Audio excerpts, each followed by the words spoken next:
I want to talk about change and transition.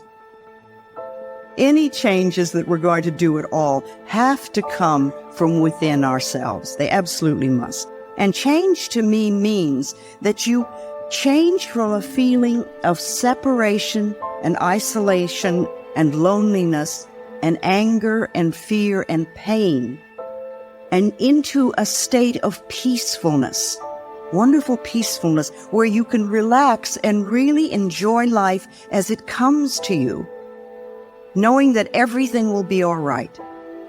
Life is wonderful, and that everything is perfect in my world, and I move into my greater good always. And that way it doesn't really matter to me which direction my life takes, because I know it's going to be wonderful, so I can enjoy all sorts of things. You know, Gerald Jampolsky says that love is letting go of fear, and there is either fear or there's love. And if you're not in a love space, if you're not coming from the loving space of the heart, then you're in fear and all those other things like isolation and separation and things like that, and loneliness and anger. They're all part of the fear syndrome. And that's really what we want to change from. We want to move from fear into love, and to make that as more or less a permanent state for us. You know, even the planet itself these days is very much in this period of change and transition. We see it all around us. We're going from an old order into a new order. And some people say it began with the Aquarian age, and at least the astrologers like to describe it that way. But you know, to me, astrology and numerology and palmistries and all those other various methodologies are just ways of describing life. They explain life in a slightly different way. And people use different language to do this.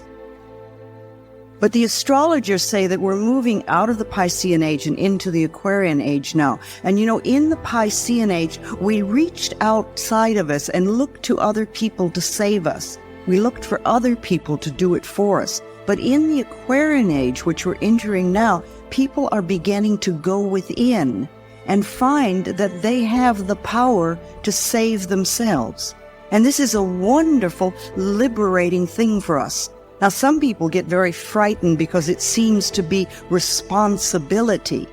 But actually, we're discovering our ability to respond to life, not in a victim way, but in a way that gives us power.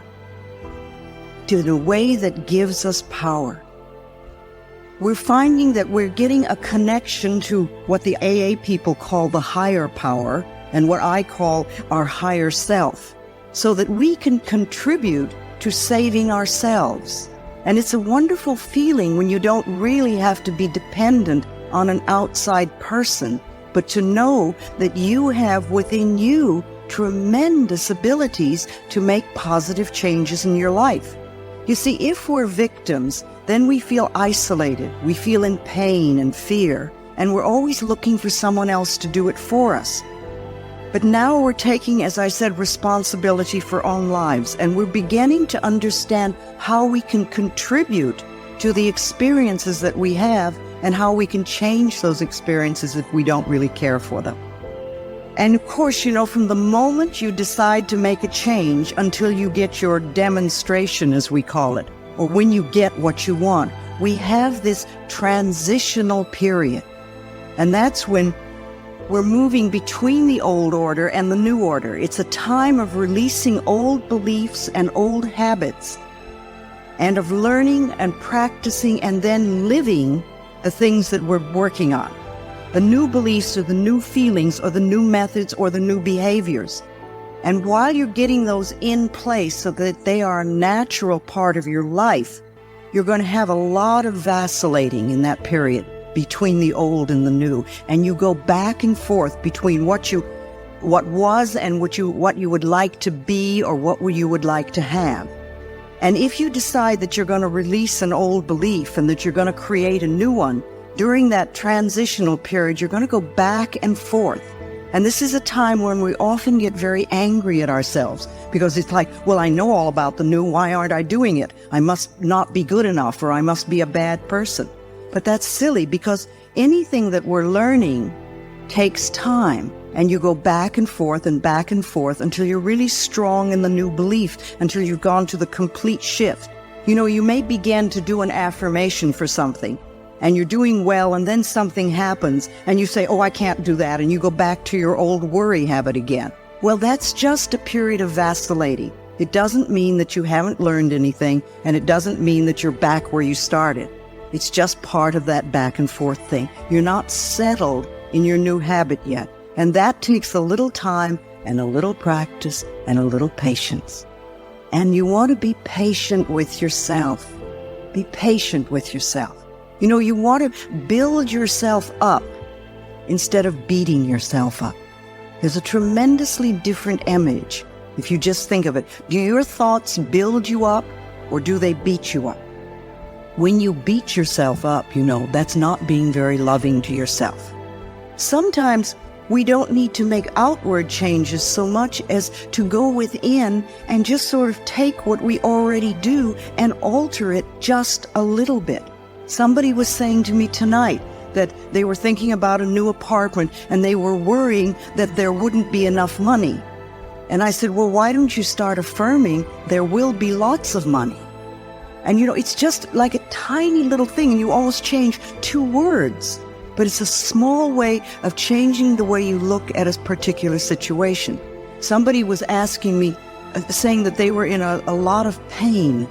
And, you know, they kept using the word pain so much. And they said, is there another word that I could use? And I thought of the time that I smashed my finger with a window. And I realized that if I really gave into it, I was going to go through a very difficult period. So the minute it happened, I started to do some mental work right away. But then I remembered I was referring to my finger as having a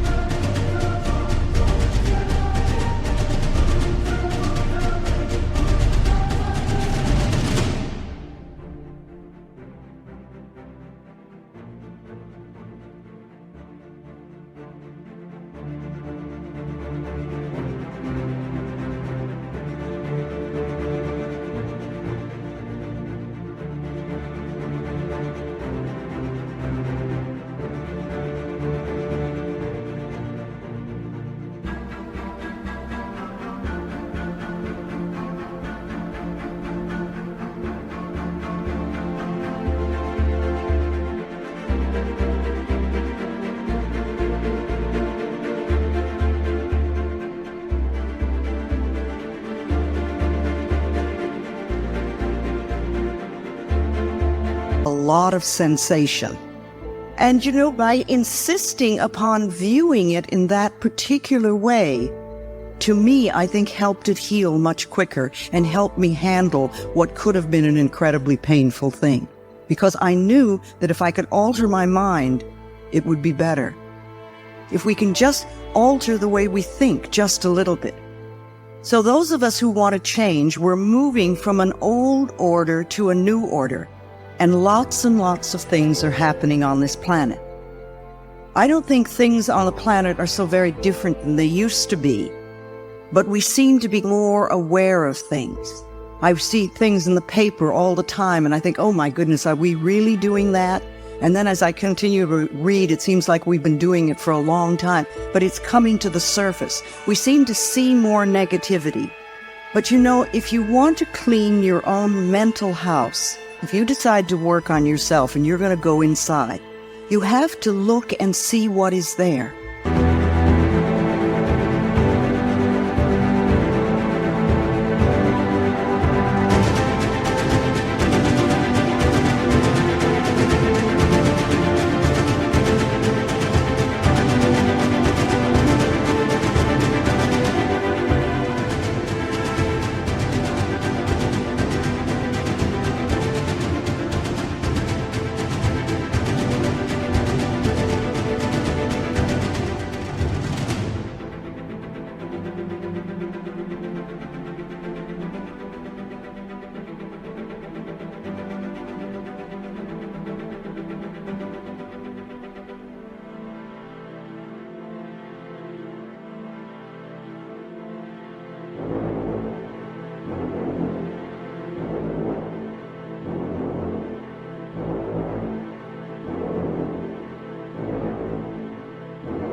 You have to look and see what your beliefs are so you know what to change.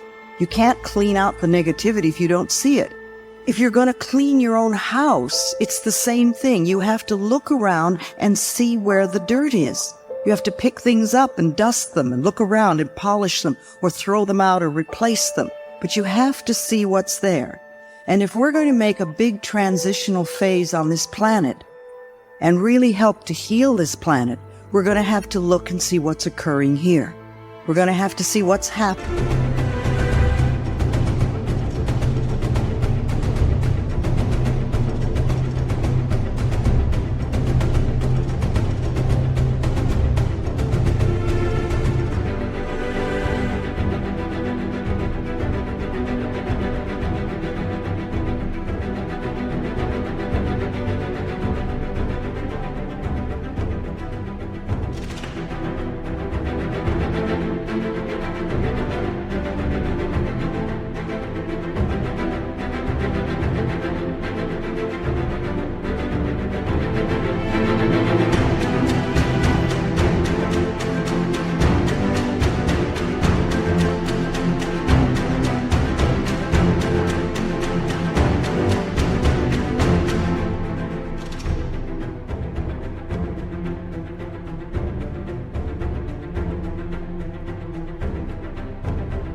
And to uncover the negativity.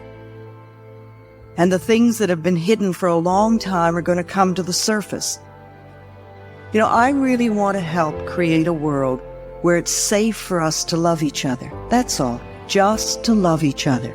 A world where we can be loved and accepted exactly as we are. That's what you wanted when you were a little child. When you were little, you wanted to be loved just as you were, even if you were too skinny or too heavy, or if you weren't smart enough, or you weren't like the person across the street, or maybe you were scared, but you still wanted to be loved. And it's the same thing we're all looking for now, only we're not going to get this love and acceptance from other people unless we can give it to ourselves. When we feel good enough to be loved, then others will love and accept us too. It's really that simple. I think that we come to this planet to learn and to practice unconditional love. And it's not always an easy thing to do, but I think that's what we've come here for. To have unconditional love, first of all, for ourselves, no matter what they said or what they did to us in the past. And also to give that same unconditional love to other people, to just allow them to be who they are, and to get rid of this them and us, because it's not them and us, it's all us. And we need to know that. And if we're going to heal this planet, we have to know it's all us. And there are no groups that are expendable, and there are no groups that are less than.